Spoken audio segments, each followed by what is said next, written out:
దుర్గము అనేసి అంటారు అనమాట. అయితే మరి అమ్మవారికి దుర్గా అని ఎందుకు పేరు వచ్చింది?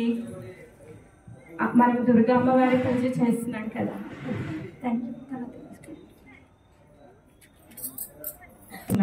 అయితే మరి ఆమె పేరు అర్థం ఏంటి అంటే కోట, పెద్ద కోట. ఏంటంటే ఆ కోట అంటే మనం నివసించేటటువంటి ఈ ప్రపంచం. దీనికి ఇంకో పేరు ఏంటిది? ఇది భౌతిక ప్రపంచం. మనం ఎక్కడున్నాం? భౌతిక ప్రపంచంలో ఉన్నాం. భౌతిక ప్రపంచంలో ఉన్న వాళ్ళకి ఒక డ్రెస్ కోడ్ ఉంటుంది. ఏంటంటే అది పాంచభౌతిక శరీరం. మనం ఉన్నది ఏంటి? మన శరీరము పాంచభౌతిక శరీరము. ఏమేమి ఉంటాయి? పంచభౌతిక శరీరం అంటే 5 మూలకాలు: భూమి, నీరు, ఆకాశము, నిప్పు, గాలి. సో ఈ 5 మూలకాలను కలిపితే వచ్చేటటువంటిది పాంచభౌతిక శరీరం. మన శరీరం, మనం ఉన్నటువంటి శరీరము పాంచభౌతిక శరీరం. అయితే ఈ దుర్గం ఏదైతే ఉందో, ఈ కోట ఏదైతే ఉందో, ఈ భౌతిక ప్రపంచం అనే కోట ఏదైతే ఉందో, ఈ భౌతిక ప్రపంచంలో నుంచి బయటికి వెళ్ళడం కష్టం. వెళ్ళగలుగుతామా? ఇప్పుడు ఒక రాజ్యానికి పెద్ద గోడలు ఉన్నాయండి. పెద్ద గోడలు ఉన్నటువంటి బౌండరీ వాల్ ఉంది. దాన్ని దాటాలంటే ఎంత కష్టం? ఎన్నో నిచ్చెనలు వేసుకోవాలి, లేకపోతే లిఫ్ట్ పెట్టుకోవాలి, ఏదేదో చెయ్యాలి మనం వెళ్ళాలి అంటే. మరి అసలు సాధనమే లేదు, మనం దాటలేము. దాటలేకపోతే ఆ రాజు కోటకి ఎవరైతే రాజు ఉన్నాడో యజమాని దగ్గరికి వెళ్ళి మనము ఆయనని ప్రాధేయపడితే ఆయన డోర్ ఓపెన్ చేస్తాడు. ఎంత సులభం కదా మనం దాటడం. సో మనం ఉన్నటువంటి ఈ భౌతిక ప్రపంచాన్ని దాటి వెళ్ళాలి అంటే మనం కూడా ప్రార్థించాలి. మరి ఈ భౌతిక ప్రపంచం అనే కోటకి ఇన్ఛార్జ్ ఎవరు అంటే దుర్గాదేవి. ఈ భౌతిక ప్రపంచం అంటే ఏంటి తెలుసా? జైలు. మనమందరం ఎక్కడ ఉన్నాం? జైల్లో ఉన్నాం. జైల్లో ఉన్న వాళ్ళు సుఖంగా ఉంటారా? ఉండరు కదా, కష్టాలు ఉంటాయి కదా, అవునా కదా? మనం అందరం సుఖంగా ఉన్నామా? మనం జైల్లో ఉన్నామా లేదా? చెప్పండి. ఎవరైనా అందరూ ఆనందంగా ఉన్నారా? ఉన్నారా?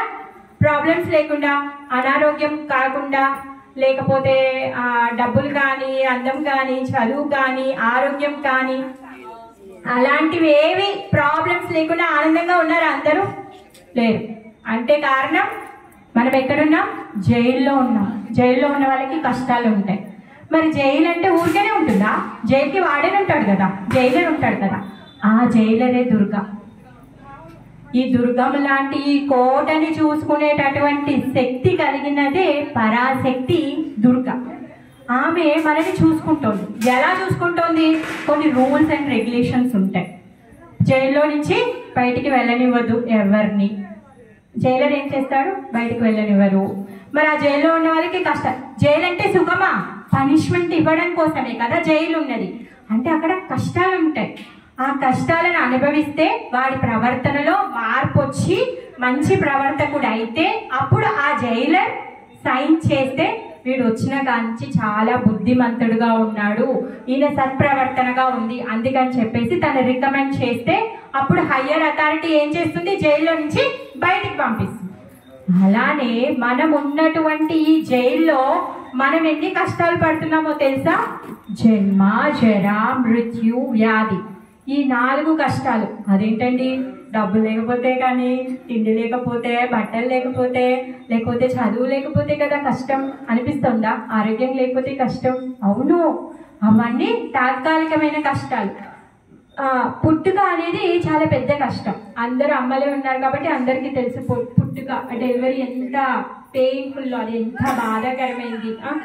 అవునా కదా? కన్న తల్లికి బాధే, పుట్టిన వాడికి కూడా బాధే. పుట్టిన వాడికి ఏం తెలుసు? వాడు పుట్టాడు, అసలు వాడి బాగోగులు ఏవో తెలియని వాళ్ళ ప్రపంచానికి వచ్చాడు. పిల్లోడు దేనికి ఏడ్చినా మనం ఏమనుకుంటాం? ఆకలి వేస్తుందేమో అని చెప్పేసి ఏడుస్తున్నాడు అనేసి అనుకుంటాం. వాడికి దురదలేసిందా, కడుపు నొప్పి లేసిందా, లేకపోతే వాడికి తిరగాలనిపిస్తుందా, ఏవి ఎన్నో ఉంటాయి. మనిషే కదా, వాడు చిన్న సైజులో ఉన్నాడు, శరీరం పెద్దగా, మనం ఇంత పెద్దగా. మనకి ఎన్ని అవసరాలు ఉన్నాయి? ఇప్పుడు మనం ఎన్ని అవసరాలు మనం చేసుకుంటూ ఉన్నాం. మరి చిన్నపిల్లడు ప్రతిదానికి ఏడిస్తే మనం ఏం చేస్తాం? ఆకలిస్తుందేమని బాధపడతాం, అంతే. అంటే పుట్టుక అనేది కూడా చాలా కష్టం తెలియని వాళ్ళకి. అంటే వాడి బాగోగులు తెలియని వాడి దగ్గరికి వాడు వచ్చాడు, కొత్త ప్రపంచానికి వచ్చాడు. మనకి తెలిసినట్టుగా మనం ఆయనని చూసుకుంటున్నాం, కానీ ఆ జీవుడికి నిజంగా ఏది అవసరమో మనకు తెలియదు. అలానే ఇంకా అడ్జస్ట్ అయిపోతాడు. సరేలే ఎలానో ఒకలాగా అమ్మ నన్ను చూసుకుంటుంది కాబట్టి ఈమె నా అమ్మ ఈమె నా నాన్న అని చెప్పేసి మనం ఫిక్స్ అయిపోయాము. ఇంకా వాళ్ళే అమ్మ నాన్న. సో ఆ విధంగా మనం పెరగడం మొదలు పెట్టాడు. జన్మ, జర అంటే ముసలితనం. ముసలితనం ఏమైనా గొప్పదా? ఎంగేజ్ లో ఉన్నంత శక్తి ఉండదు, అవునా కాదా? ముసలితనం చాలా కష్టం. ముసలితనం అనేది అసలు అంటే పుట్టిన తర్వాత జన్మలో, ఎందుకంటే చేత కాదు జీవికి, అన్ని ఆశలు కోరికలు ఉంటాయి. మరి అవన్నీ నెరవేర్చుకోవాలి అంటే శక్తి కావాలి. ఆ శక్తే లేదు. మరి శక్తి లేకపోతే ఇంకా జీవి వేస్ట్ కదా, అనిపిస్తుంది కదా. సో ముసలితనం కూడా బాధాకరమే. వ్యాధి వస్తే మనం ఏమనుకుంటాం? అమ్మో ఈ రోగాలు చల్లగుండి అసలు ఇంకెవరికి రావద్దు అనేసి అనుకుంటాం, అవునా కదా? అంటే ఏ వ్యాధి అయినా మనం అనుకుంటాం. పన్ను నొప్పి వస్తే కూడా ఇది ఎవరికి ఇంత పెద్ద కష్టం అనుకుంటాం, కాళ్ళ నొప్పి వస్తే కూడా ఇంత పెద్ద కష్టం అనుకుంటాం, తలనొప్పి వస్తే కూడా అలానే అనుకుంటాం. అంటే వ్యాధి అనేది కష్టం. తర్వాత చావు ఏమైనా సుఖంగా ఉంటుందా? చావు చనిపోయే సమయంలో 40,000 తేళ్లు కుడితే ఎంత బాధ అయితే కలుగుతుందో అంత బాధ కలుగుతుందంట మృత్యు సమయంలో జీవుడికి. ఈ శరీరంని వదిలిపెట్టి వెళ్ళేటప్పుడు జీవుడికి 40,000 తేళ్లు కుడితే ఎంత బాధ కలుగుతుందో అంత బాధ కలుగుతుందంట. అంటే మనకు ఉన్నటువంటి నిజమైన కష్టాలు ఏంటి? జన్మ, జర, మృత్యు, వ్యాధి. మనం ఏమనుకుంటున్నాము? డబ్బులు లేకపోవడమేమో. డబ్బులు ఒకవేళ వచ్చినా కానీ ఈ 4 సమస్యల్ని తీర్చలేవు. మనం ఎంత డబ్బులు సంపాదించినా కానీ మనము రోగం లేకుండా ఉండలేము, అవునా కాదా?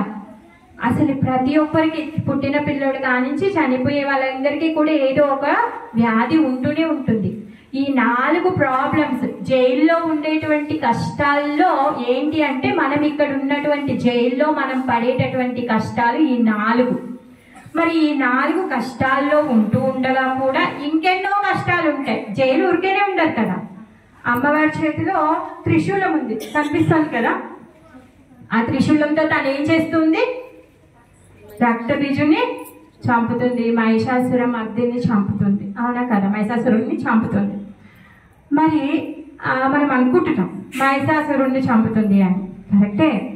ఎప్పుడైతే ఈ మహిషాసురుడు ఆమె దగ్గరకు వచ్చి ఆమెని చేయాలి అనుకున్నాడు, చేపట్టుకోవాలి అనుకున్నాడు, ఆమెని ఆయన సొంతం చేసుకోవాలి అనుకున్నాడు, ఆమె శక్తిని ఆయన ఉపయోగించుకోవాలి అనేసి అనుకున్నాడు. అందుకు కానీ తను ఏం చేసింది? తన త్రిశూలంతో ఆయనని పొడి చేసింది. ఆ విధంగా తనని మనం మహిషాసుర మర్దిని అనేసి పిలుస్తున్నాం. మరి ఆమె త్రిశూలంతో మనకి కూడా పనిష్మెంట్ ఇస్తుంది. ఏంటో తెలుసా? జైల్లో ఉన్నాం, మనం ఏం చేస్తున్నాము? జైల్లో ఉన్న వాళ్ళకి కొన్ని రూల్స్ ఉంటాయి. ఏంటంట ఆ రూల్స్ అంటే, ఎవరైతే యజమాని ఉన్నారో, ఇప్పుడు జైలుకి తను జైలర్, తనకంటే పైన ఇంకొకరు ఉన్నారు, వాళ్ళకి ఈ జైల్లో ఉన్న వాళ్ళందరూ కూడా వినయ విధేయతలుగా ఉండాలి. అలా ఉన్నప్పుడే తను ఏం చేస్తుంది? మా ఓనర్ దగ్గర వీడు మంచిగా ఉన్నాడు కాబట్టి మీరు ఏం చెప్తారు? ఓనర్ దగ్గరికి వెళ్ళి ఆయన మంచి ఆయన అని చెప్తారు. సో ఆమె కూడా అదే చెప్తుంది. ఆమె శక్తి. ఆమె ఎవరు? శక్తి స్వరూపం. మనం రోజు చెప్పుకుంటూ ఉంటాం కదా, శక్తి స్వరూపిణి దుర్గా అనేసి పాడుతూ ఉంటాం పాటల్లో. మరి శక్తి స్వరూపిణి అవుతే శక్తిమాన్ ఎవరు? ఆమె ఒకరి శక్తి. మరి ఆ శక్తిమాన్ ఎవరు అంటే దేవాది దేవుడైన శ్రీకృష్ణుడు, ఆయన యొక్క శక్తి ఈమె. మరి మనము జైలర్ దగ్గరికి వెళ్తే ఆమె ఏం చేస్తుంది? కొన్ని ఫెసిలిటీస్ని ఇస్తుంది మనకి. అమ్మ నాకు తిండి తినబుద్ధి అవ్వట్లేదు, నాకు కొంచెం పన్నీర్ సబ్జీ కావాలి అంటే తను ఏం చేస్తుంది? 1-2 సార్లు పెడుతుంది. పదే అడిగితే పెట్టగలుగుతుందా? అమ్మో ఓనర్ అంటే స్వామి చూస్తే తెలిసిపోతుంది, అప్పుడు నన్ను కూడా డిబార్ చేసేస్తాడు అనేసి. ఆ విధంగా మనం ఏం చేస్తున్నామో ఆమె శక్తి కోసం పాకులాడుతూ ఉన్నాం. ఆమె శక్తి వల్ల ఆమె శక్తిని మనం ఏ విధంగా దుర్వినియోగపరుస్తున్నాము అంటే, గవర్నమెంట్కి తెలియకుండా జైలర్కి లంచం ఇచ్చి మనకు కావాల్సిన ఫెసిలిటీస్ మనం తీసుకున్నట్టు అన్నమాట. అలా మనం చేసేటటువంటి పని ఏంటి అంటే, అమ్మవారి దగ్గరికి వెళ్ళి మాకు అది కావాలి ఇది కావాలి అంటే అమ్మ కదా పాపం రోజు వీళ్ళు బాధలు పడుతూ ఉన్నారు, వీళ్ళందరినీ నేను చూస్తున్నాను కదా, సరే వాళ్ళు అడిగినవి తీరిస్తే కొంచెం సుఖపడతారు అని ఆమె ఆశపడి మనం అడిగినవన్నీ ఇస్తుంది కానీ అది శాశ్వతమైన సుఖం కాదు. దాంతో మనం జైల్లో నుంచి బయటికి వెళ్ళలేమండి, జైల్లోనే ఉంటాం. ఆమె పన్నీర్ కూర పెట్టినా, డబల్ మ్యాట్రిస్ ఇచ్చినా, మనకి దోమలు కుట్టకుండా ఆల్అవుట్ ఇచ్చినా కానీ జైల్లోనే ఉండాలి కదా. బయటికి వెళ్తామా మనం ఏమైనా? బయటికి వెళ్ళినప్పుడు కదా నిజంగా సుఖపడేది, లేకపోతే ఆ జైల్లోనే ఆ ఆధ్వర్యంలోనే మనం ఉన్నాం. కాకపోతే మనం అడిగినట్టు కొంచెం పన్నీర్ సబ్జీ, మెత్తటి పరుపు, ఆల్అవుట్ అవి దొరికాయి అంతే. సో మనం ఇక్కడ ఏం చేస్తున్నాము అంటే ఆమెని ప్రార్థించి శక్తిని అడుగుతున్నాం. ఏ విధంగా? మహిషాసురుడు ఏ విధంగా అయితే శుంభ నిశుంభ వీళ్ళందరూ ఎవరు? గొప్ప భక్తుల? రాక్షసులు. దుర్గాదేవి భక్తులందరూ ఎవరు? రాక్షసులు. వాళ్ళందరూ ఏం చేయాలనుకుంటున్నారు? ఆమె యొక్క శక్తిని ఉపయోగించుకోవాలి అనేసి అనుకుంటున్నారు. వాళ్ళందరూ ఆమె శక్తి కోసం అని చెప్పేసి ఆమె దగ్గరికి వెళ్ళి ఆమెను పూజ చేసి ఆమె శక్తిని వాడుకోవాలి అని చెప్పేసి చూస్తున్నారు. మరి వాళ్ళందరూ సంగారం అయిపోయింది కదా, వాళ్ళందరినీ కూడా చివరి చనిపోయారు. వాళ్ళందరూ ఎవరు కూడా శాశ్వతంగా ఎవరు నిల్చొని లేరు. మరి భక్త ప్రహ్లాదుడు, ధ్రువుడు, వ్యాసదేవుడు, నారద మహర్షి, మరి వీళ్ళందరూ శాశ్వతంగా ఉన్నారు. నారద మహర్షి శాశ్వతంగా ఉన్నారు, వ్యాసదేవుడు శాశ్వతంగా ఉన్నారు, ప్రహ్లాదుడు, ధ్రువుడు వీళ్ళందరూ శాశ్వతంగా ఉన్నారు. మరి వీళ్ళందరూ ఏం చేశారండి?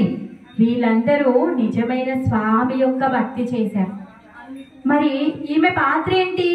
బాగానే ఉంది, మీరు కృష్ణ భక్తులు కాబట్టి ఇక్కడికి వచ్చారు, కృష్ణుడి భక్తి చెయ్యమన్నారు, ఏదో చెప్పేస్తున్నారు అని అనుకుంటున్నారు. నేను చెప్పట్లేదండి, నా సొంత కవిత్వం ఇందులో ఏం లేదు.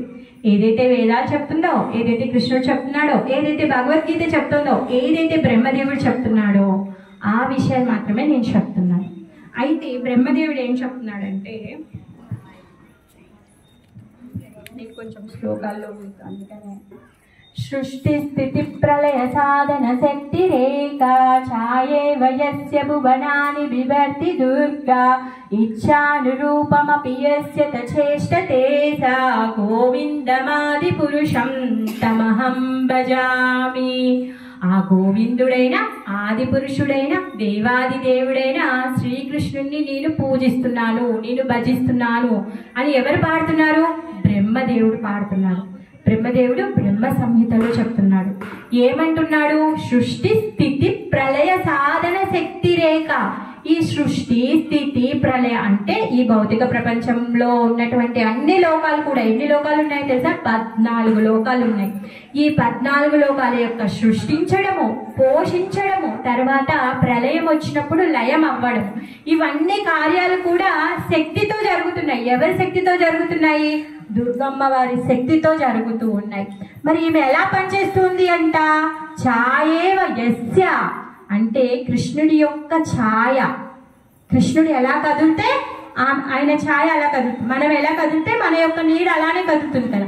అలానే దుర్గాదేవి కూడా కృష్ణుడు ఏ విధంగా అయితే తను ఈ సృష్టి స్థితి ప్రళయాలను చెయ్యాలి అనుకుంటున్నాడో అప్పుడు తను ఏం చేస్తాడు? సైగలం చేస్తాడు, అంతే కదా. యజమానికి వాళ్ళ ఏమంటారు నమ్మకమైన సర్వెంట్ ఉంటే ఏం చేస్తారు? అకల్ మందికో ఇషారా కాఫీ అనేసి జస్ట్ ఊరికే కను చూపతో తను పనులన్నీ పురమాయించేస్తాడు. ఆ విధంగా కృష్ణుడు కూడా దుర్గామాతకి తన సైగల ద్వారా చెప్తున్నాడన్నమాట ఆయన యొక్క శక్తి.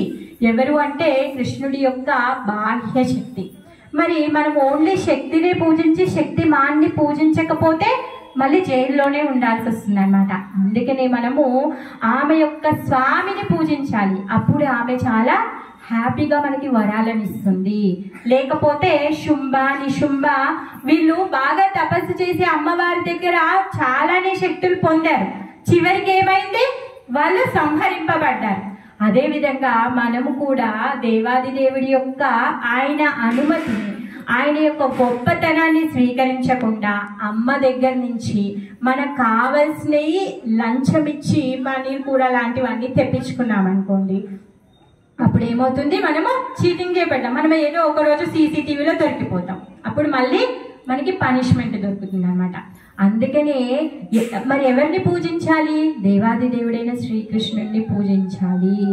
మరి అదేంటండి, మేము దుర్గామాతను పెట్టుకున్నాము, దుర్గమ్మకి పూజ చేయొద్దంటున్నారు. నేను పూజ చేయొద్దంటలేదు, పూజ చెయ్యాలి. ఆమెను ఏ విధంగా పూజ చేయాలి అంటే వైష్ణవిలాగా పూజ చేయాలి. ఆమెకి ఇంకొక పేరు వైష్ణవి. మరి ఆమె పనేంటి? ఆ త్రిశూలం పట్టుకొని ఈ దుర్గంకి కాపలా కాస్తుంది. ఆమెకి పని లేదా? ఆమె ఎక్కడుంటది? మహేషధామంలో ఉంటుంది. సాక్షాత్ మహేషుడి యొక్క భార్య. ఆమె అక్కడ కార్యకలాపాలన్నీ వదిలిపెట్టి మన కోసమని ఈ దుర్గాని కాపలా కాయడానికి వచ్చింది. దేనికి వచ్చింది? మనందరినీ సరైన దారిలో పెట్టడానికి వచ్చింది. సరైన దారిలో పెట్టడానికి వచ్చిన ఆమెని మనము కీర్తించాలి, ఆమెను పూజించాలి. అప్పుడు మనకి సరైన దారి దొరుకుతుంది. అలా కాకుండా మనిష్టానుసారం పూజ కీర్తన చేస్తే ఏమవుతుంది? శుంభ నిశుంభుల్లాగా మనం అవుతామన్నమాట. అందుకే దుర్గాదేవిని నిజంగా దుర్గాలానే పూజించాలి. ఏ విధంగా? ఆమె మనని ఈ భౌతిక ప్రపంచం నుంచి మనకి నిజంగా ఏవైతే ఈ కష్టాలు ఉన్నాయో ఈ కష్టాలు లేనటువంటి ప్రపంచానికి మనని పంపించే విధంగా తను దారి చూపిస్తుంది. ఆ శక్తి కేవలం ఆమెకు ఒక్కదానికి మాత్రమే ఉంది. ఎందుకంటే జైల్లో ఉన్న వాళ్ళని బయటికి పంపించాలి అంటే ఎన్ని దారులు ఉన్నాయి, ఎలా బయటికి వెళ్ళాలి జైలర్కే తెలుసు, అవునా కదా? సో అలానే దుర్గాదేవికి తెలుసు మనకున్నటువంటి కష్టాల నుంచి నష్టాల నుంచి తను బయటికి పంపించాలి అంటే ఏ విధంగా పంపించాలో తనకు తెలుసు. అందుకే భగవంతుడు భగవద్గీతలో చెప్తున్నాడు,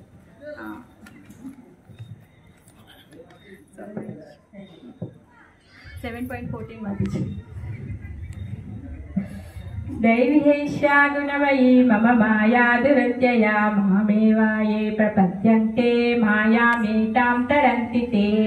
ఏంటంట భగవంతుడు చెప్తున్నాడు, ఈ త్రిగుణాత్మకమైనటువంటి ప్రపంచం ఇది చాలా కష్టమైంది, దీన్ని దాటలేరు. ఇది దుర్గము లాంటిది. దీన్ని ఎవరు దాటగలుగుతారంట? ఎవరైతే నాకు శరణాగతి పొందుతారో వాళ్ళు దీనిని సులభంగా దాటగలుగుతారు అని చెప్పేసి కృష్ణుడు చెప్తున్నారనమాట. మరి కృష్ణుడికి శరణాగతి పొందడం వల్ల దుర్గాదేవి గేట్లను ఓపెన్ చేస్తుంది. ఎలా? మనము కలియుగంలో ఉన్నాం. కలియుగంలో ఏం చేయగలుగుతామో సత్యయుగంలో ఉన్న వాళ్ళు చేసినట్టుగా తపస్సు చేయగలుగుతామా? అడవికి వెళ్ళి ఎవరైనా తపస్సు చేస్తారా? అడవికి వెళ్ళి చేయగలుగుతారా? ఇంట్లో బల్లిని చూస్తేనే భయం వేస్తుంది, అడవికి వెళ్తే పులిని చూసినా నక్కని చూసినా, అవునా కదా? సో తపస్సు చెయ్యాలి, యజ్ఞం చెయ్యాలి. త్రేతాయుగంలో యజ్ఞాలు చేస్తే సాక్షాత్ విష్ణు వచ్చి దర్శనం ఇచ్చేవాడు. మనం చేసే యజ్ఞానికి విష్ణు వస్తాడా? కళ్ళ మంట వస్తుంది, ఎనర్జీ వస్తుంది, అంతకు మించి ఏమి రాదు. ఎందుకంటే మన దగ్గర ప్యూర్ గీ లేదు, అవునా కదా? అన్ని కెమికలే. పోనీ మంత్రం చదివే వాళ్ళు ప్యూర్గా మంత్రం చదివగలిగేంత శక్తి కలిగినటువంటి బ్రాహ్మణులు కూడా లేదు. అందుకని మనము భగవంతుని పొందలేము. ఏ విధంగా? యజ్ఞం చేయడం ద్వారా. తర్వాత ద్వాపర యుగంలో పెద్ద పెద్ద గుళ్ళు కట్టి షోడశ ఉపచారాలతో భగవంతుడి యొక్క సేవ చేసేవాళ్ళు. మరి అలాంటి సేవలు మనం చేయగలుగుతున్నామా? అన్ని కెమికల్. భగవంతుడికి ఇచ్చేటటువంటి హారతి ధూప దీప నైవేద్యాల్లో అన్ని కెమికలే, అన్ని అశుచియే. మనము శుచి ముచిని అంతగా పాటించలేం. కలియుగంలో ఉన్నాం. ఎక్కడున్నాం? కలియుగంలో ఉన్నాం. మన దగ్గర అంత శక్తి లేదు శుచి ముచి పాటించడానికి.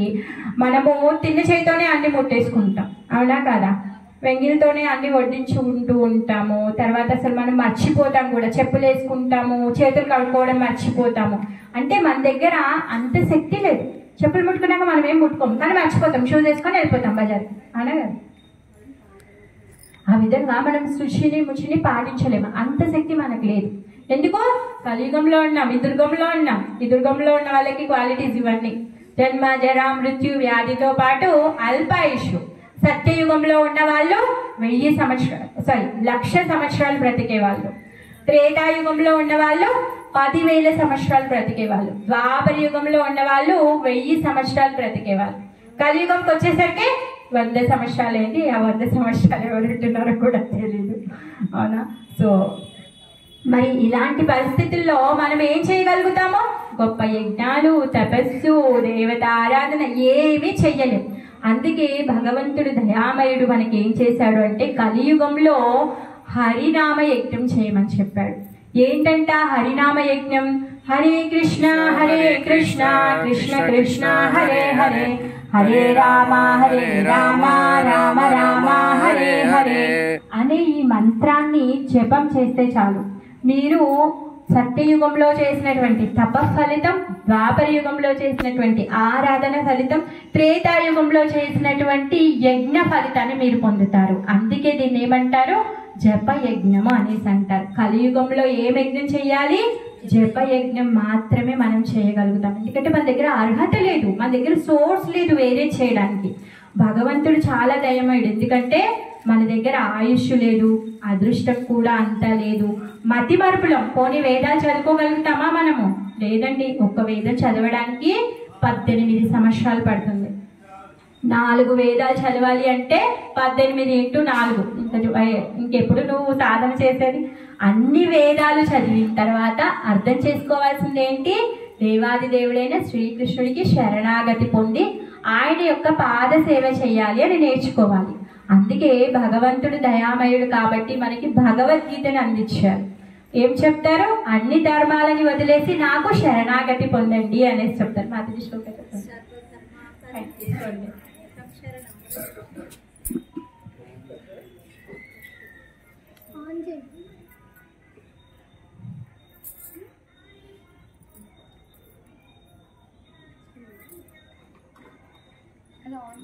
ఇక్కడ చేసి ఇక్కడ పరిత్యజ్య మామేకం శరణం వ్రజ అహం త్వా సర్వపాపేభ్యః మోక్షయిష్యామి మా శుచః. కృష్ణుడు ఏమంటున్నాడు?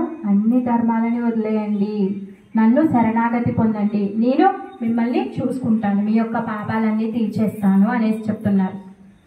అవునా కదా? చాలా సులభం కదా? దానికి దీనికి లింక్ ఏంటి? మాతాజీ దుర్గా దగ్గర నుంచి కృష్ణుడి దగ్గరకు వచ్చారు, భగవద్గీత చెప్తున్నారు. అసలు ఏమైనా ఉందా? కన్ఫ్యూజన్ అయిపోయారా? లేదు కదా? ఎందుకు అంటే కృష్ణుడు శక్తిమాన్, దుర్గా శక్తి.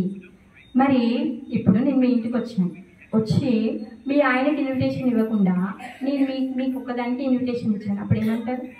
లేదు మా ఆయనకి ఇన్విటేషన్ ఇస్తే వస్తాను. అవునా కదా? పిల్లలకు కూడా ఇన్విటేషన్ ఇచ్చారు. అదేంటి మా నాన్నకి చెప్పకుండా మేము ఎలా వస్తాం? అవునా కదా? అలానే అంటాం కదా. మరి సర్వెంట్కి మనం చెప్పామనుకో, అప్పుడు ఏమంటాం? మా యజమానికి చెప్పకుండా నేను ఎలా వస్తాను? అవునా కదా? సో మనం ఇప్పుడు ఇన్విటేషన్ ఎవరికి ఇస్తున్నామో? నీడకి ఇస్తున్నాము. ఎవరు? ఆమె దుర్గా. అమ్మ నువ్వు గొప్ప, నువ్వు లేకపోతే మేము ఉండలేము, మమ్మల్ని జైల్లో నుంచి బయటికి తీయమ్మా అని చెప్పేసి శక్తిని అడుగుతున్నాం. మరి శక్తి మనకి తెలియకుండా తను ఏమైనా చేయగలుగుతుందా? చేయలేదు కదా. అందుకే ఇదంతా. ఆమె ఎవరి సైగల వల్ల పనిచేస్తోంది? కృష్ణుడి యొక్క సైగల వల్ల తను పనిచేస్తోంది. మహేష ధామంలో ఉండేటటువంటి ఆవిడ మన కోసం ఎందుకు వచ్చిందో తెలుసా? అమ్మ, అందరికీ అమ్మ. అమ్మ ఏం చేస్తుంది? పిల్లోడు ఎప్పుడూ సుఖంగా ఆనందంగా ఉండాలని చూస్తుంది. అందుకే ఆమె దయ తలిచి మన కోసం అని చెప్పేసి ఆమె యొక్క భర్త సేవను వదిలిపెట్టి త్రిశూలాన్ని పట్టుకొని వచ్చి మరీ కూర్చుంది. ఇక్కడ రక్షణ కూడా ఇస్తుంది, మనని శిక్షిస్తుంది కూడా. ఏ విధంగా శిక్షిస్తుంది? మనము భగవంతుని యొక్క పాద పద్మాలకి శరణాగతి పొందకపోతే ఎలా అయితే రక్తబీజుడిని చంపిందో, మహిషాసురుణ్ణి చంపిందో, అలానే ఆ త్రిశూలాన్ని పెట్టి మనం కూడా పుచ్చుతుంది. అదేంటండి, ఆమె మన రక్షణకు కూడా ఉంది కదా అంటే రక్షిస్తుంది. ఈ దుర్గానికి రక్షకురాలు ఆమె. ఈ భౌతిక ప్రపంచాన్ని రక్షించేది ఆమెని. మరి ఆమె మనకి ఏ విధంగా పనిష్మెంట్ ఇస్తుంది? ఆది భౌతిక, ఆది దైవిక, ఆధ్యాత్మిక. ఈ 3 ప్రాబ్లమ్స్ ఏంటంట? ఆది భౌతిక, వేరే జీవుల పట్ల వచ్చేటటువంటి సమస్యలు, కుక్క కరుస్తుంది, దోమలు కుడతాయి, ఇలాంటివి ఆది భౌతికమైనటువంటివి. ఆది దైవిక, ఆది దైవిక అంటే వరదలు రావడము, తర్వాత సునామీ రావడము, భూకంపాలు రావడము, ఇలాంటివన్నీ ఆది దైవిక. ఆధ్యాత్మిక, ఆధ్యాత్మిక ఏంటి తెలుసా? మనతోనే ఉంటుంది. మన మనస్సు, మన మనస్సు ఎంత చెడ్డది అంటే మనని ఉన్న దగ్గర ఉంచదు, ఎప్పుడూ ఆనందంగా ఉండనివ్వదు, బాధ ఏదో గుర్తుకు చేస్తుంది, బాధపడు పడు పడు అని బాధపడేలా చేస్తుంది.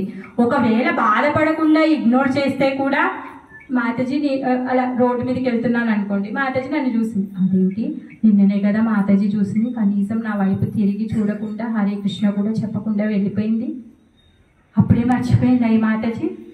నేనేదో ఫోన్లో మాట్లాడుకుంటూ వెళ్ళిపోతూ ఉన్నాను, మిమ్మల్ని చూడలేదు.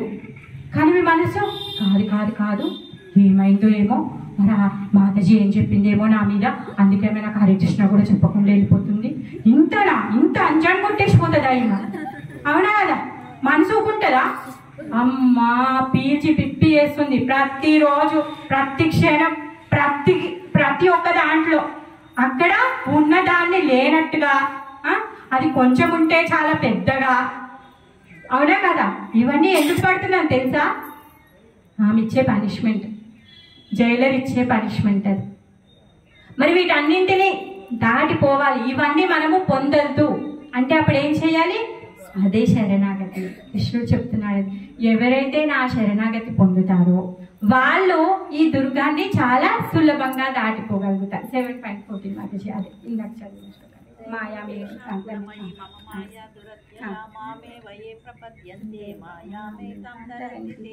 ఎవరైతే నాకు శరణాగతి పొందుతారో ఈ మాయని చాలా సులభంగా తరంతితే దాటిపోగలుగుతారు.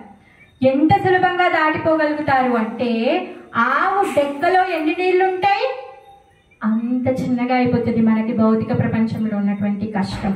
లేకపోతే ఏమంటాము, సముద్రం అంత కష్టాలు ఉన్నాయని చెప్పుకుంటామా లేదా? మరి ఈ సముద్రం ఎంత చిన్నగా అవుతుంది అంటే, ఆవు పాదాల కింద వచ్చేటటువంటి నీళ్ళు ఎన్ని ఉంటాయి? ఆవు ఇప్పుడు పాదం వేసింది అనుకోండి, దాంట్లో గుంటలు ఎన్ని నీళ్ళు ఉంటాయి?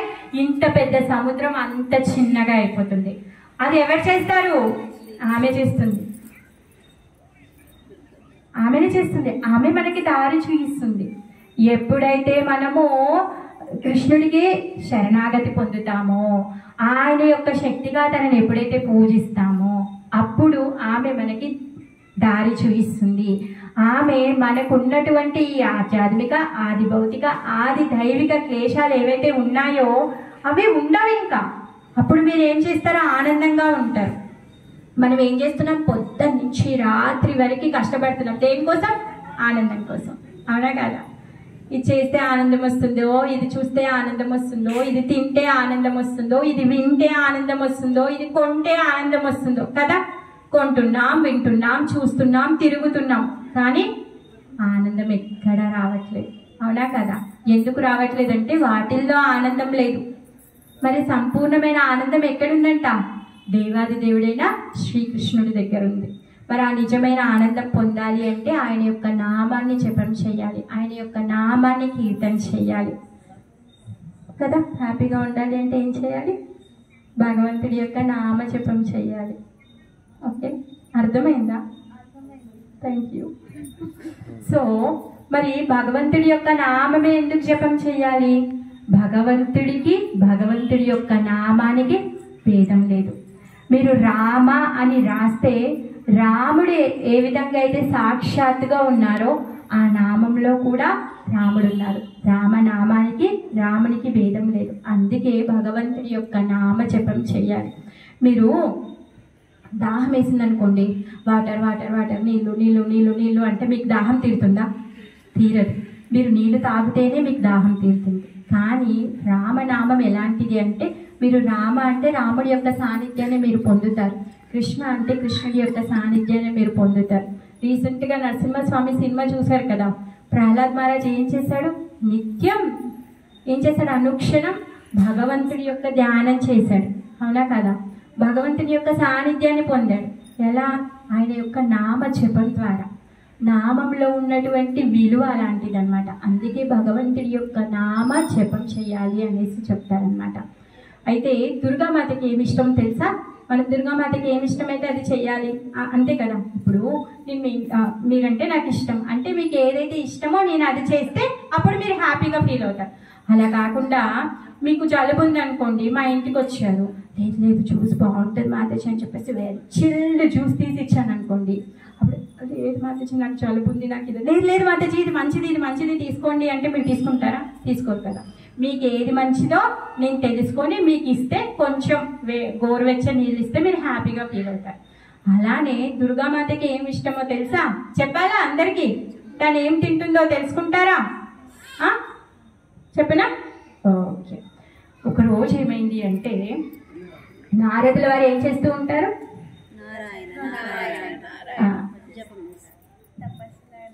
నారాయణ నారాయణ అనుకుంటూ తను ఏం చేస్తూ ఉంటారు? అన్ని లోకాలకి వెళ్తూ ఉంటారు. ప్రతి ఒక్క దగ్గరికి వెళ్ళి కూడా నారాయణుడి యొక్క నామాన్ని చెప్తారు. నారద ఆయన పేరు. నారద అంటే ఏంటి తెలుసా? అర్థం తెలుసా? నార అంటే నారాయణ, దా అంటే ఇవ్వడం. నారాయణుడి దగ్గర అంత శక్తి ఉంది, నారదుడి దగ్గర అంత శక్తి ఉంది, నారాయణ్ణి మనకి ఇవ్వగలిగే అంట. అలాంటి గొప్ప భక్తుడు. సినిమాల్లో చేయించినట్టుగా కమెడియన్ కాదు, ఆయన చాలా గొప్ప భక్తుడు. ఆయన ఎంత గొప్ప భక్తుడు అంటే ఎంత నీచ స్థితిలో ఉన్నవారినైనా కూడా భగవంతుడి యొక్క గొప్ప భక్తులుగా మార్చేటటువంటి శక్తి ఆయనకుంది. ఇంకెవరూ కూడా మీరు చదివిన దగ్గర ఎవరూ కూడా వైకుంఠంకి కానీ లేకపోతే మహేష ధామానికి కానీ ఎక్కడికి కానీ తిరిగే శక్తి ఎవరు తిరగరు. భగవంతుడి యొక్క నామాన్ని చెప్తూ అందరి దగ్గరికి వెళ్ళేవారు ఎవరు? నారదులు. అయితే ఆ నారదుల వారు ఏం చేశారు అంటే ఒకరోజు వైకుంఠానికి వెళ్ళారు. వైకుంఠానికి వెళ్ళి అక్కడ లక్ష్మీదేవి ఏం చేస్తూ ఉంటారు? స్వామి యొక్క పాద సేవలో ఉంటారు. అయితే అక్కడికి వెళ్ళి లక్ష్మీదేవి దగ్గరికి వెళ్ళి అమ్మ నాకు ప్రసాదం కావాలి అనేసి అడుగుతాడనమాట. లక్ష్మీదేవి ఏమో కొడుకు నారదుడు వాళ్ళ పుత్రుడే కదా, అయ్యో వచ్చాడు ప్రసాదం కావాలి అని అడిగాడు, మరి ఏం చెయ్యాలి అని ఆలోచిస్తూ ఉందన్నమాట. పాపం తను మాట ఇవ్వలేదు. ఎందుకు తెలుసా? నారాయణుడు ఏమన్నాడు అంటే నువ్వు ఎవరికి నా ప్రసాదం ఎవరికి ఇవ్వద్దు అని చెప్పాడనమాట. నారాయణుడు చెప్పిన మాట గుర్తు పెట్టుకొని అమ్మ నారదుడికి మాట ఇవ్వలేదు, కానీ కొడుకు వచ్చాడే భోజనం పెట్టాలి కదా అని తను ఆలోచిస్తూ ఉందన్నమాట. అయితే తను అలానే దిగులుగా ఉంది.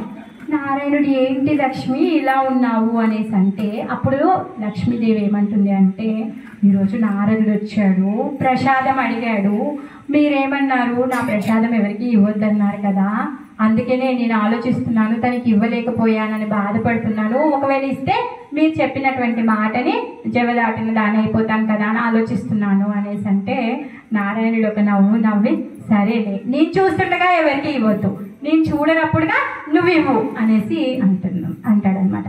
అప్పుడు ఏం చేస్తుందంటే నెక్స్ట్ డే మళ్ళీ నారదుడు వస్తాడనమాట. వచ్చి ప్రసాదం అడుగుతాడు. అప్పుడు నారాయణుడు అటువైపు తిరిగినప్పుడు నారాయణుడి యొక్క ప్లేట్లో నుంచి ఒక బుక్కని తీసి నారదుల వారికి మహాప్రసాదం ఇస్తుంది అనమాట. తను విష్ణు ప్రసాదం ఇస్తుంది. అసలు ఆయన వచ్చింది విష్ణు ప్రసాదం కోసం. అయితే నారదుడు ఏం చేస్తాడంటే ఆ ప్రసాదాన్ని తింటాడు. తిన్న తర్వాత అసలు ముందే నారాయణ నారాయణ నారాయణ అనుకుంటూ డ్యాన్స్ చేస్తూ అసలు ఇంకా ఎంత పరవశించిపోతున్నాడంటే పులకించిపోయాడు. కళ్ళల్లో నుంచి నీళ్ళు వచ్చేస్తున్నాయి, హెయిర్స్ నిక్కబుచ్చుకున్నాయి. అసలు ఒళ్ళు చేతుల్లో లేదనుకోండి, అంత దివ్యమైనటువంటి పరమ ఆనందాన్ని పొందాడు భగవంతుడి యొక్క ప్రసాదాన్ని చేతుల్లో తిన్నాడు. తిన్న తర్వాత ఇప్పుడు మనకు సంతోషం వచ్చింది అనుకోండి, మనం ఎవరితోనైనా షేర్ చేసుకుంటాం. అలా నారదుడు ఏం చేశాడంటే ఆయన పొందినటువంటి పరవశాన్ని సంతోషాన్ని ఎవరి దగ్గరికి వెళ్ళాడో తెలుసా? షేర్ చేసుకోవడానికి శివుడి దగ్గరికి వెళ్ళాడు. కైలాసానికి వెళ్ళాడు. అసలు ఎంతగా కీర్తన చేస్తున్నాడంటే శివుడు అంటాడు ఒక సెకండ్ ఆగు. అసలు శివుడు కూడా ఆయనతో నృత్యం చేస్తున్నాడు, ఆయన డాన్స్ చేస్తున్నాడు, ఆయన నారాయణుడి యొక్క కీర్తన చేస్తున్నారు. ఇద్దరు కలిసి నారాయణ నారాయణ సూపర్ కీర్తన అవుతుంది అక్కడ. అసలు చాలా మంచి డాన్స్ అవుతుంది. అయితే ఆ మధ్యలో అడుగుతాడన్నమాట, ఒక క్షణం ఆగు, నువ్వు ఇంత ఉత్సాహంగా జపం చేస్తున్నావు, కీర్తన చేస్తున్నావు, ఇంత ఉత్సాహం ఎక్కడి నుంచి వచ్చింది, ఏంటి సీక్రెట్ అనేసాడు. అప్పుడు నారదుడు అంటాడు, నేను ఈరోజు ప్రసాదం తిన్నానండి స్వామి, నాన్న యొక్క ప్రసాదం దొరికింది నాకు ఈరోజు అనేసాను. అప్పుడు శివుడు ఏమంటాడంటే wow you are so lucky, కానీ నువ్వు నన్ను మర్చిపోలేదు కదా, నా కోసం తెచ్చే ఉంటావు అనేసి అంటాడు. అప్పుడు నారదుడు అంటాడు, అయ్యా నేను ఇంత పని చేశాను, ఎవరికి షేర్ చేయకుండా తినేసాను. మనం అంటామా లేదా? గుళ్ళో ప్రసాదం దొరికితే ఆ ఇంట్లో ఉన్న వాళ్ళందరికీ ఎంత కొంచెమైనా కొంచెం పంచే తింటామా లేదా? సో అప్పుడు నారదుడు, అయ్యా నేను మర్చిపోయానే, నేను ఎవరికి షేర్ చేయకుండా తినేసాను అనేసి. అప్పుడు నారదుడు చేయి చూస్తాడు అనమాట. చూస్తే ఆయన కోట్లో ఒక చిన్న ముక్క ఉంటుంది, అన్నం పెతికు ముక్క ఉంటుంది అనమాట. అప్పుడు నారదుడు వారు ఏమంటారంటే నీకోసం తెచ్చాను అని చెప్పేసి ఆ చిన్న ముక్కని శివుడి చేతిలో పెడతాడనమాట. ఆ శివుడు ఆ చిన్న ముక్కని స్వీకరించగానే ఆయన పరవశంతో ఇంకా కీర్తన స్టార్ట్ మళ్ళీ చలో నారాయణ నారాయణ నారాయణ నారాయణ నారాయణ నారాయణ. ఇద్దరు డాన్స్ చేస్తున్నారు, కైలాసము ఊగుతోందంట. ఎలా ఊగుతోంది అంటే అసలు పరవశంతో కైలాసం కూడా ఊగిపోతుంది అనమాట నారాయణుడి యొక్క నామంతో. ఇప్పుడు చాలాసేపు కీర్తన చేసామనుకో మనని మనం మర్చిపోయి మనం అందరం ఊగుతూ ఉంటాం భగవంతుడి యొక్క పరవశంతో. ఆ విధంగా కైలాస పర్వతం కూడా ఊగుతుంది అనమాట. లోపల పనిచేసుకుంటుంది అమ్మ దుర్గామాత. బయటకు వచ్చింది, ఏంటి ఈరోజు తాండవ నృత్యం అయితే కాదు, తాండవ నృత్యం తను గుర్తుపడుతుంది కదా, అసలు ఈరోజు పరవశంతో నృత్యం చేస్తున్నాడు స్వామి, అసలు ఏం జరిగిందో చూడాలి ఏంటి అనేసి తను వచ్చిందనమాట. బయటకు వచ్చి చూస్తే ఇద్దరు మంచిగా జోరుగా ఆయన డమరు వాయిస్తున్నాడు, ఈయన వీణ వాయిస్తున్నాడు, మంచిగా నారాయణ నామం నడుస్తూ ఉంది. దుర్గామాత అంటుందన్నమాట, చాలా బాగుంది. అసలు ఏంటి సీక్రెట్ ఇది? ఎప్పుడు లేని ఉత్సాహాన్ని నేను చూస్తున్నాను, అసలు ఎప్పుడు లేని పరవశాన్ని నేను చూస్తున్నాను. మీ యొక్క పరవశానికి, మీ యొక్క ఉత్సాహానికి, మీ యొక్క కీర్తనకి మొత్తం కైలాసమే ఊగిసలాడుతుంది. అసలు ఏంటి సీక్రెట్ అంటే ఆ పరవశంలో శివుడు చెప్పేస్తాడు, నాకు ఈరోజు విష్ణు యొక్క ప్రసాదం దొరికింది అని చెప్పేసి. అప్పుడు దుర్గామాత మీరు ఎంత అదృష్టవంతులు, కానీ మీరు నన్ను మర్చిపోలేదు కదా స్వామి, నేను మీ అర్థాంగిని, నాకు మీరు కొంచెం ప్రసాదం ఉండే ఉంటారు అనేసి. అయ్యో బాబోయ్, నేను ఇక్కడ ఫ్లోలో చెప్పేసి అక్కడ లేదు ప్రసాదం లేదు. ఆయన నారదుడు ఇంత చిన్న ముక్క తినేశాడు, అయిపోయింది. అప్పుడు ఏం లేదు ఇట్లా చెప్పడానికి ట్రై చేస్తున్నాడు అనమాట. లేదు నారదుడు చాలా చిన్న పార్టికల్ ఇచ్చాడు, అదే నేను తినేశాను అంటే ఇంత చిన్నది ఇచ్చినా దాంట్లో సగం నేను అర్థాన్ని అంత శరీరాన్ని ఇచ్చారు నాకు, మీరు దాంట్లో సగం ఇవ్వాలని మీకు తెలుసు కదా, నన్ను ఎలా మర్చిపోయారు మీరు? కథ అలిగిపోయింది. అలిగిందైతే ఇంకా అస్సలు ఎవ్వరూ ఊకపెట్టినా ఊకోవట్లేదు. ఇంకా మళ్ళీ నారదుడు శివుడు ఇద్దరు కలిసి వైకుంఠానికి వెళ్తారు. నాయన మీ చెల్లి అలిగింది. చెల్లి ఎందుకు? ఎప్పుడైతే కృష్ణుడు ద్వారకాలో ఆవిర్భవించారో అప్పుడు దేవకి వసుదేవులకి కృష్ణుడు పుట్టినప్పుడు వసుదేవుడు ఏం చేస్తాడు, కృష్ణుడిని గోకులంలోకి తీసుకొని వచ్చి యశోదమ్మ దగ్గర పడుకోబెట్టి యశోదమ్మ యొక్క కూతుర్ని తీసుకొని వెళ్తాడు కదా, ఆమెనే ఈమె దుర్గా. అందుకే చెల్లి కూడా అంటారు. ఆ విధంగా వీరిద్దరు వెళ్ళి చెప్తారనమాట, మేము ఇలా చేశాము. అప్పుడు నారాయణ ఏమంటారంటే, దిస్ ఇస్ నాట్ ఫేర్, మీరిద్దరు తిన్నారు, మా చెల్లిని మర్చిపోయారు, మీరే అనుభవించండి. అప్పుడు చూడాలి ఇంకా శివుడు నారదుడు ఇంకా పార్వతీ అమ్మ ఏమంటుంది అంటే, సరే నా స్వామి అంటే ఏదో మయమరుపులో ఉన్నాడో, సరే ఏదో మూడ్లో నన్ను మర్చిపోయాడు అనుకుంటే నారద దగ్గరికి వచ్చి, నారద నువ్వు నన్ను ఈ అమ్మని మర్చిపోలేదు కదా, నా కోసం నువ్వు కొంచెం ప్రసాదం ఉంచి ఉండొచ్చు కదా అనేదంటే నారదుడు కూడా అప్పుడు కళ్ళు తెల్లేసుకుంటాడు అనమాట. అయ్యో నేను ఉంచలేదు కదా అని చెప్పేసి. సో వీళ్ళిద్దరు వెళ్ళి అక్కడికి వెళ్తారనమాట. వెళ్ళిన తర్వాత ఆమె అలుగుతే ఆమెను అలక తీర్చడం కోసం అని చెప్పేసి సాక్షాత్ విష్ణు లక్ష్మి వస్తారనమాట. లేదు మీరు అలగొద్దు అనేసి. తను ఏమిటంటే ఉపవాసం చేస్తుంది, నేను తింటే కృష్ణ ప్రసాదమే తింటాను, నేను తినను అని చెప్పేసి. అందుకే మీరు జగన్నాథ్ పూరి వెళ్ళారా? ఎవరైనా వెళ్ళారా? జగన్నాథ్ పూరిలో విమలాదేవి అనే మందిరం ఉంటుంది. పూరి మెయిన్ టెంపుల్ తర్వాత అనుబంధ గుళ్ళు ఉంటాయి కదా ఇంకా చిన్నవి, అక్కడ విమలాదేవి అని ఉంటుంది. ఈమె విమలాదేవి. ఆమె ఉపవాసం చేస్తుంది, నేను విష్ణు ప్రసాదం తప్పితే ఇంకోటి స్వీకరించారని. అందుకే జగన్నాథుడికి ఏం చేస్తారు తెలుసా, ప్రతి పూట 56 చెప్పన్ భోగు వండుతారు. ఆ చెప్పన్ భోగు జగన్నాథ్కి ఆఫర్ చేసిన తర్వాత అది తీసుకొచ్చి విమలాదేవికి పెడతారనమాట. అప్పుడే తను తింటుందన్నమాట. ఆ విధంగా విష్ణు ప్రసాదమే తింటుంది తను, అన్యమైనది తను స్వీకరించాడు. కాకపోతే ఇప్పుడు అందరూ ఏం చేస్తున్నారు, అమ్మవారు అంటే బలివ్వాలి అనేసి అనుకుంటున్నారు, కానీ అది తప్పు. అమ్మవారు ఎప్పుడు కూడా బలి స్వీకరించదు. ఆమె అమ్మ, మీకు నాకే అమ్మ కాదు, ఆమె కుక్కకి, నక్కకి, పందికి, పిల్లికి, చీమకి, దోమకి, గొర్రెకి, కోడికి కూడా అమ్మనే. తల్లి ఎక్కడైనా పిల్లల్ని చంపుకొని తింటుందా? తినదు. సో తను తినదు, స్వీకరించదు. మనం ఏమనుకుంటున్నామో మనం భక్తి అనుకుంటున్నాం, అది భక్తి కాదు. అందుకనే త్రిశూలం చేతిలో పట్టుకుంది. దానివల్ల బాధపడాల్సింది మనమే. అమ్మ అంటే అమ్మనే. పిల్లోడికి మాటలు రాకున్నా, పిల్లోడు నడవలేకపోయినా అమ్మ పిల్లోని చంపుకోదు. అన్ని బుద్ధులు ఎంత బాగా ఉన్న పిల్లోని ఎలా అయితే చూసుకుంటుందో, ఏమి తెలివిలేని పిల్లోడు, నడవలేని పిల్లోని కూడా అలానే చూసుకుంటుంది అమ్మ.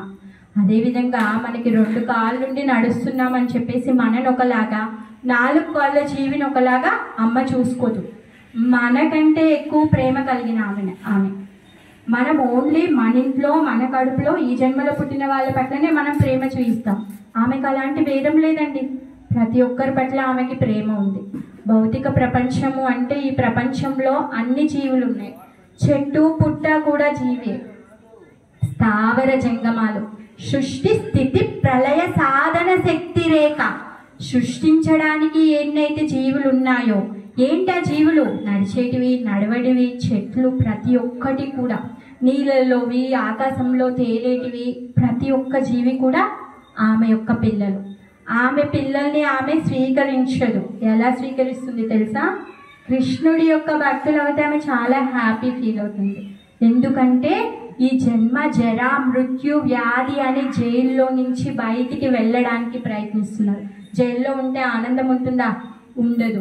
ఈ జైల్లో నుంచి బయటికి వెళ్తే మనకి ఆనందం వస్తుంది. అందుకే జైల్లో నుంచి బయటికి వెళ్ళడానికి ఎవరైతే ప్రయత్నిస్తారో వాళ్ళంటే ఆమె చాలా సంతోషపడుతుంది.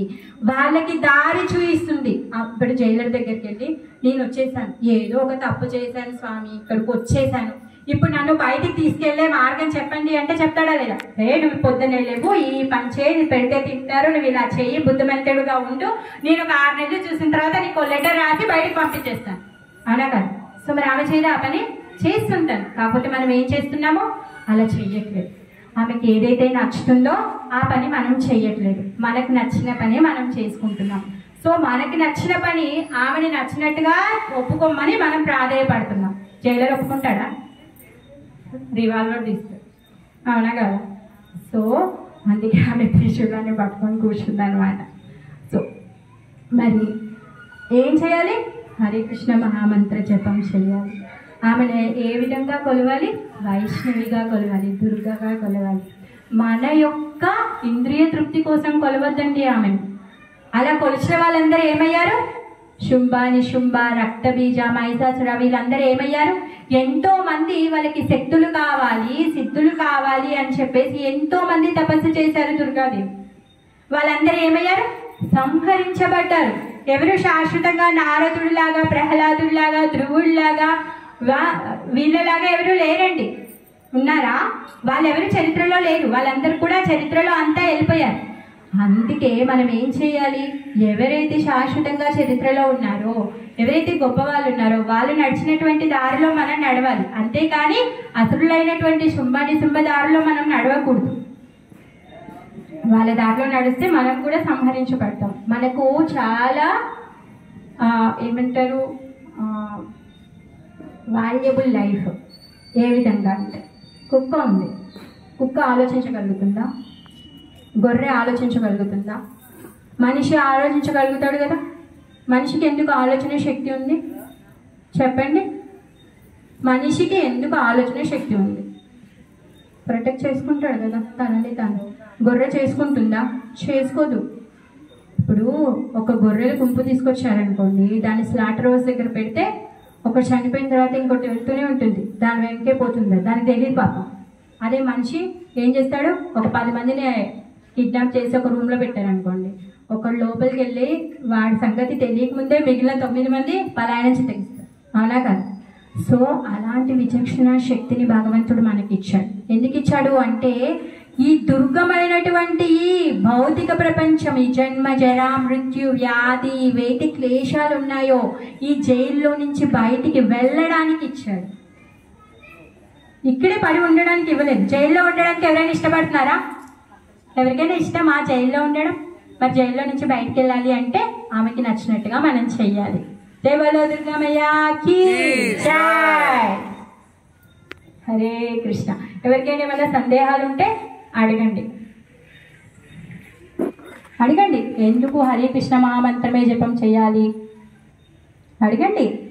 ఇంకేమైనా సందేహాలు ఉంటే అడగండి. మేము దుర్గామాతని పూజ చేస్తాము, మేము కృష్ణుని పూజ చేయాలనుకోవట్లేదు, చెయ్యండి, వద్దంలే.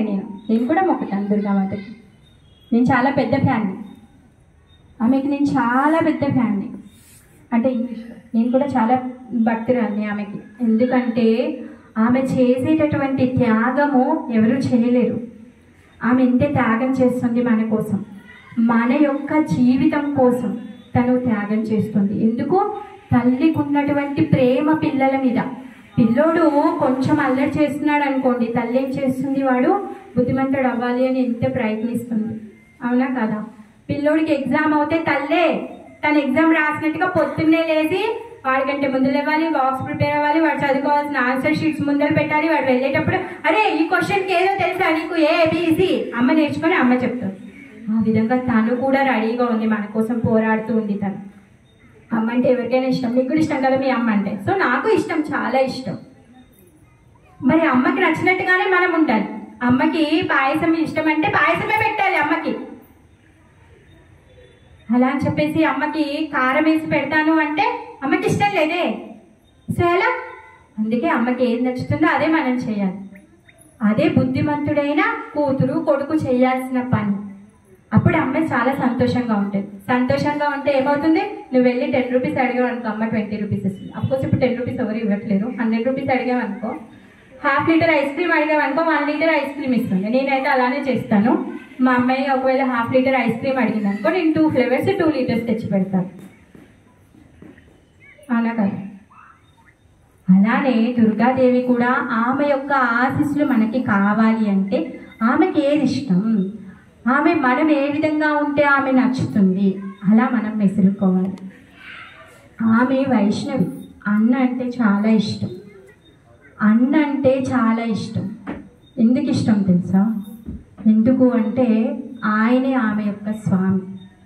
ఒకసారి నారదుల వారు వచ్చి ఒక వ్రతాన్ని చేయమని చెప్తాడనమాట. ఈ వ్రతం చేస్తే నీకు ఇష్టమైన వాళ్ళు బాగా అభివృద్ధి చెందుతారు అని చెప్తాడనమాట.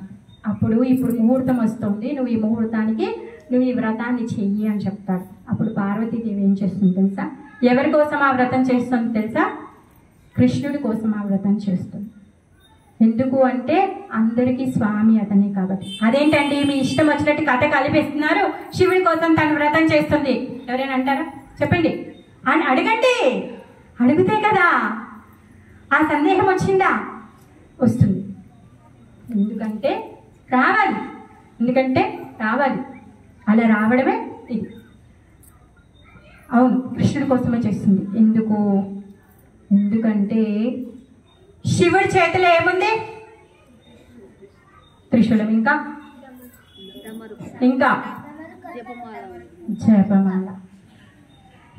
శివుడి చేతిలో ఏముంది? జపమాల ఉంది. ఏం చేస్తాడు తను? రామనామం చేస్తాడు. కాశీకి వెళ్తే ఏమవుతుంది తెలుసా మీకు? కాశీలో చనిపోయిన వాళ్ళకి సాక్షాత్ శివుడు వచ్చి ప్రాణం పోయేటప్పుడు చెవులో రామనామం చెప్తారు. ఇది కామన్, అందరికీ తెలిసిన విషయం, అవునా కదా?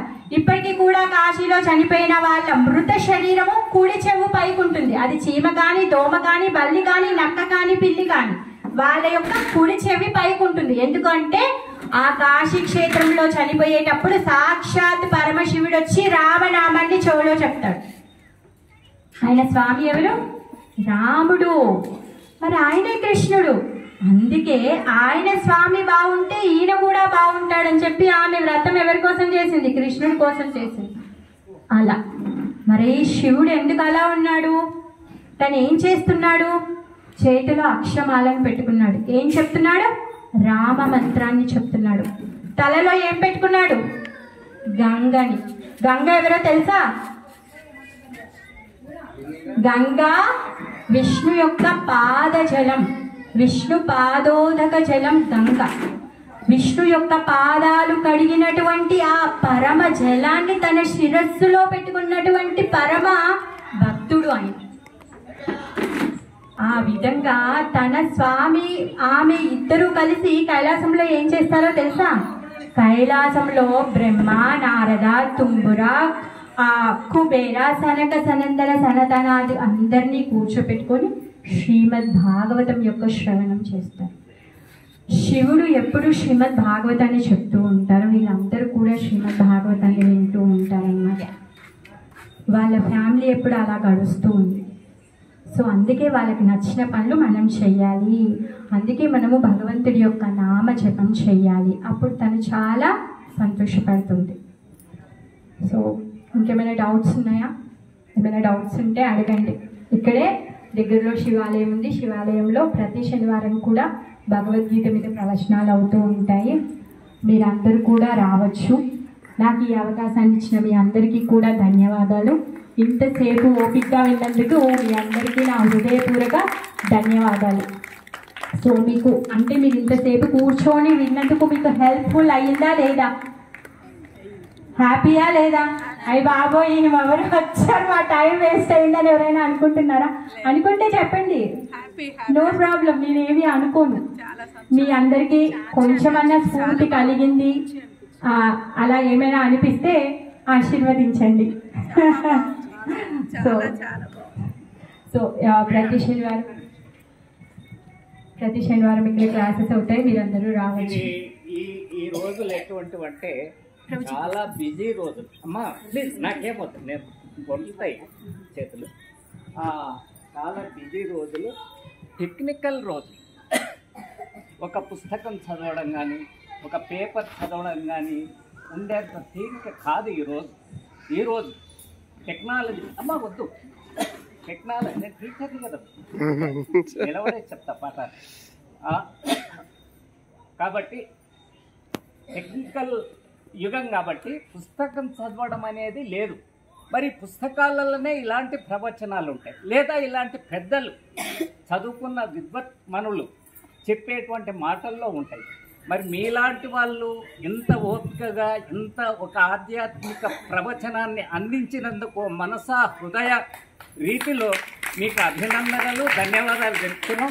మీలాంటి వాళ్ళు ఇంకా యాడ్ చేయాలి, ఇంకా ఎక్కువ కావాలి. మీ ప్రవచనాలు మా వీణలు విందు చేయాలి, మా హృదయాన్ని ప్రక్షాళన చేయాలి. ఓకే సార్, మీకు అందరికీ ధన్యవాదాలు. ఇందులో నాదేమీ లేదు, మా గురువు గారి యొక్క ఆశీస్సులు, ప్రభుపాదుల వారి యొక్క దీవెనలు మాత్రమే. నేను ఏదైతే తెలుసుకున్నానో అది మీ అందరికీ చెప్దామనేసి వచ్చాను. ఎందుకంటే నేను చాలా హ్యాపీగా ఉన్నాను. మిమ్మల్ని అందరినీ అడిగాను, ఎవరైనా సంతోషంగా ఉన్నారా అంటే ఎవరు కంప్లీట్గా సంతోషంగా లేరు. కానీ నేను చెప్తాను ధైర్యంగా, నేను సంతోషంగా ఉన్నాను అని చెప్తాను. ఎందుకు తెలుసా? మొత్తం సంతోషం ఎవరి దగ్గర ఉంది? సాక్షాత్ భగవంతుడి దగ్గర ఉంది. సో నేను చేసే పని ఏంటి తెలుసా? ఓన్లీ భగవంతుడి గురించే చేస్తాను. భగవంతుడి నామజపం చేస్తాము, భాగవతం చదువుతాం. అదేంటంటే మీరు పని చేయరా, బతకరా అంటే బతుకుతాము. అన్ని చేసేటప్పుడు కూడా భగవంతుడి యొక్క నామజపం చేస్తే చాలు. మనం అంతకు మించి ఏమి చేయలేమండి. యజ్ఞాలు తపస్సులు మనం చేయలేము. మనం ఏదైతే చేస్తున్నామో దాన్ని భగవద్ అర్పణంగా చేయాలి. భగవద్గీతలో భగవంతుడు ఏం చెప్తున్నాడు? నేను యుద్ధం చేయను అంటాడు అర్జునుడు. అప్పుడు ఏమంటాడు? నీ కోసం నువ్వేం యుద్ధం చేయాల్సిన అవసరం లేదు, నువ్వు యుద్ధం చెయ్యి, కాకపోతే అది నా కోసం చెయ్యి, నాకు అర్పణ చెయ్యి, మమ స్మరణ, నాన్ను స్మరించుకుంటూ నువ్వు యుద్ధం చెయ్యి అని చెప్తాడు. అంతే, నువ్వు ఏ పనైనా చెయ్యి. నువ్వేం చెయ్యి? భగవంతుడి యొక్క నామ స్మరణ చేస్తూ చెయ్యి. మీరు ఎప్పుడైతే భగవంతుడి యొక్క దివ్య గుడికి వెళ్తారో, భగవంతుడి యొక్క దివ్య మంగళ స్వరూప దర్శనం చేసుకుంటారో, మీకు ఈ కష్టాలు, నష్టాలు, లాభాలు, రోగాలు, నొప్పులు గుర్తుంటాయా? ఉండవు. మీరు చాలా ప్రశాంతంగా ఉంటారు. అదేవిధంగా మన రోజులో భగవంతుడి యొక్క యాక్టివిటీని మనం పెంచుకున్నాం అనుకోండి, ఆ విధంగా మనం కూడా సంతోషంగా ఉండొచ్చు. లేకపోతే ఇదే బాధలో ఉంటాం, ఈ జైల్లో ఉన్నటువంటి ఈ రూల్స్లోనే ఉండాల్సి వస్తుంది. అలా కాకుండా మనం ఆనందంగా ఉండాలి, త్రిశూలం పొడుపులు మనకు వద్దు అంటే భగవంతుడి యొక్క నామజపం చేయాలి, భగవద్గీతను చదువుకోవాలి, భాగవతాన్ని చదవాలి. చదివితే అర్థమైపోతుందా? అర్థం అవ్వదు. మెడిసిన్ ఉంది, బుక్స్ అన్నీ షాప్లో దొరుకుతాయి. నేను బుక్స్ తెచ్చుకొని చదువుకుంటాను, నేను బోర్డు పెట్టుకుంటాను, నేను డాక్టర్ అయిపోయినాను, మీరు అందరూ వస్తారా నా దగ్గరికి వైద్యానికి? బాబోయ్, ఆమె చదివితే డాక్టర్ అవుతుందా? ఏ యూనివర్సిటీకి వెళ్ళలేదు, ఏ కాలేజ్కి వెళ్ళకుండా చదివేసుకుంది, ఆమె దగ్గరికి ఎవరు వెళ్తారనుకుంటారు, అవునా కదా? సో ఇది కూడా అంతే. ఏంటి యూనివర్సిటీ అంటే ప్రభుపాదుల వారి యూనివర్సిటీ.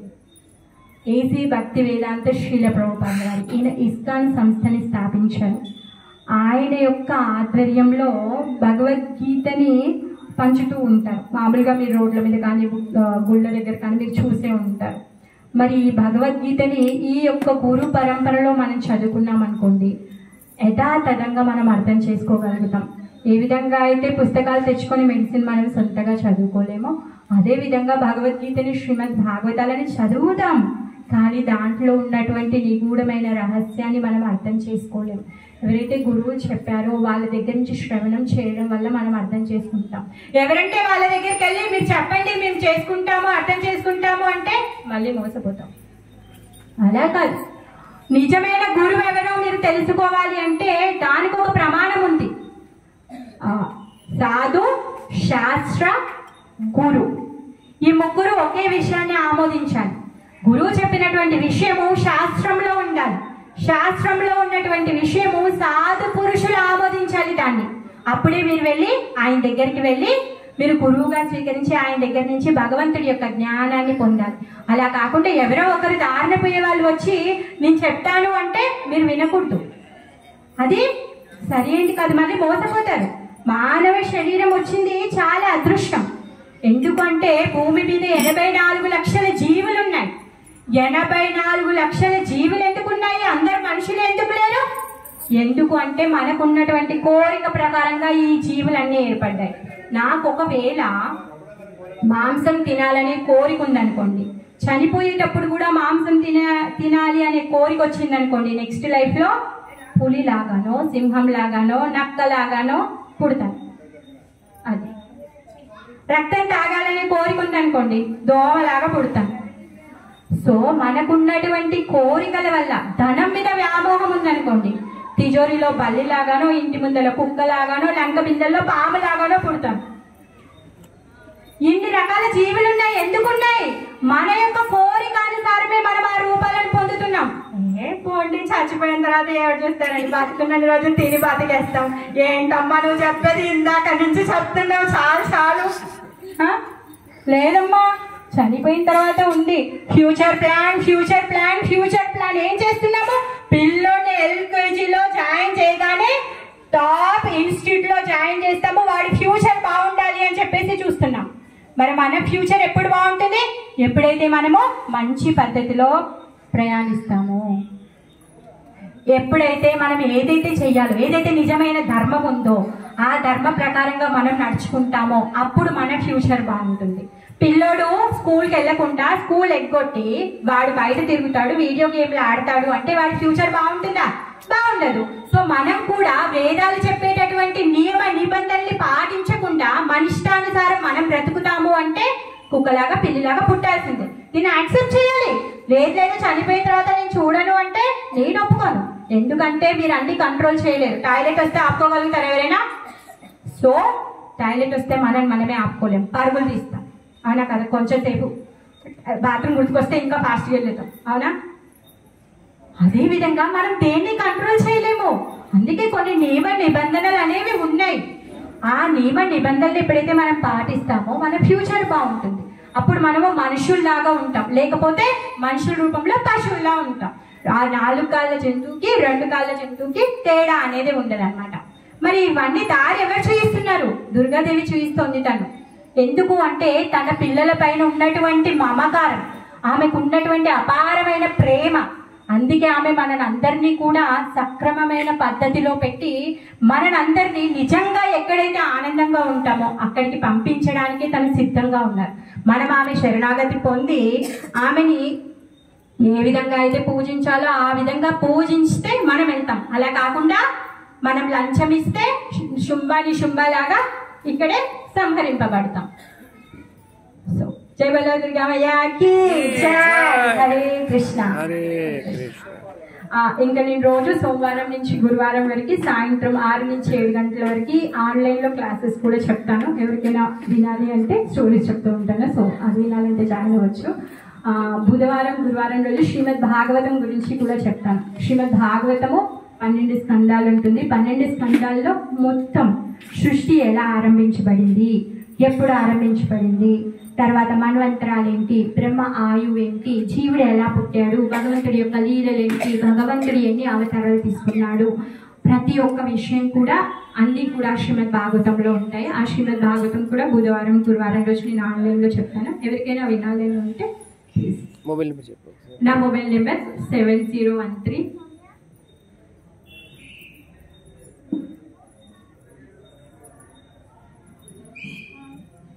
789 658. అనురాధ మాతాజీ దగ్గర, ఉషా మాతాజీ దగ్గర, అనురాధ మాతాజీ దగ్గర కూడా నా నెంబర్ ఉంది. చాలా చాలా ధన్యవాదాలు ఇంతసేపు మీ అందరి సమయాన్ని ఇచ్చినందుకు. హరే కృష్ణ హరే కృష్ణ హరే కృష్ణ కృష్ణ కృష్ణ హరే.